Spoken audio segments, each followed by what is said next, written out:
There are some 19 billion different kinds of visitors to these towers of hell. This is a story of how a few of them came to be as they are. Here within these walls, we see a collection of virtual mammals in their natural habitat. And this is how they spend most of their time, scaling these obstacles in pursuit of some sort of reward. Collectively we call them nudes, although when you take a closer look, you soon realize that they display many different behavioral patterns.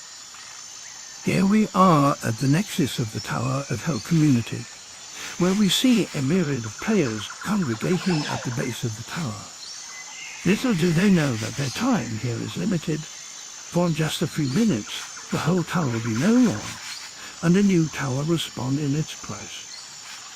Watch as each of them breaks out from the tuck and starts climbing up the ladder, one by one.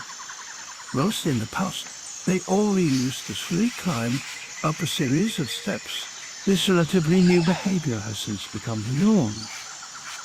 Many of them seem to be confused about what they are supposed to be doing, often asking any player who will listen what they need to do, whilst others simply do not know where they are and try to initiate a trade of items for something called Adopt Me.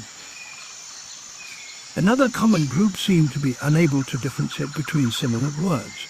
These players often ask for assistance in becoming transparent.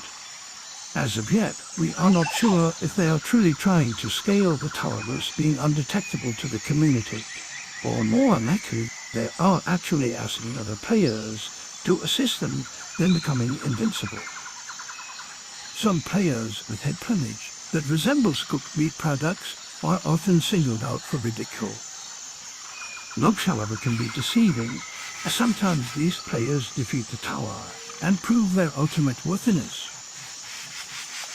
Occasionally, one lone player will pronounce to all in the tower that they are recording their actions while later viewing on something called YouTube. These players seem to almost always be pretending for some sort of simple gratification, or perhaps as some of us suspect, they are simply delusional. Once players reach the heavenly heights of the tower's peak, we see some fascinating behaviors, some of which still baffle us to this day.